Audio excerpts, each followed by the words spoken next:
கிறிஸ்துவில் அன்பானவர்களே, வேதாகமத்திலே பெதஸ்தா என்ற ஒரு குளத்தின் அந்த வரலாற்று உண்மையை நாம் பார்க்கிற போது, அந்த குளத்திலே எப்பேற்பட்ட வியாதியஸ்தனாய் இருந்தாலும் தேவதூதன் வந்து அந்த குளத்தை கலக்குகிற போது முதலாய் இறங்குகிறவன் சொஸ்தமாகிறான்.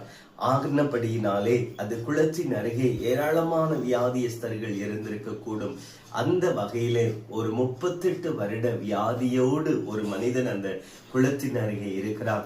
அவன் அருகிலே இயேசு வந்து அந்த குளத்தின் வரலாற்றை அந்த மனிதனிலே மாற்றி அமைக்கிறதை பார்க்க முடியும். ஆம் பிரியமானவர்களே, இந்த காலை நேரத்துல நம்முடைய வாழ்க்கையில இப்படித்தான் நமக்கு ஒரு அற்புதம் நடக்க வேண்டும் என்று அல்ல, வரலாற்றை கடந்து வாழ்க்கையின் அனுபவங்களை கடந்து தேவனுடைய வார்த்தை, தேவனுடைய வல்லமை, ஆண்டவராகிய இயேசு கிறிஸ்துவின் கரம் நம்மை தொடும் என்று சொன்னால் நமக்கு ஒரு அற்புதத்தை ஆண்டவராலே செய்ய முடியும். விசுவாசிப்போமா? கர்த்தர் நம்மை ஆசீர்வதிப்பாராக. ஆமென்.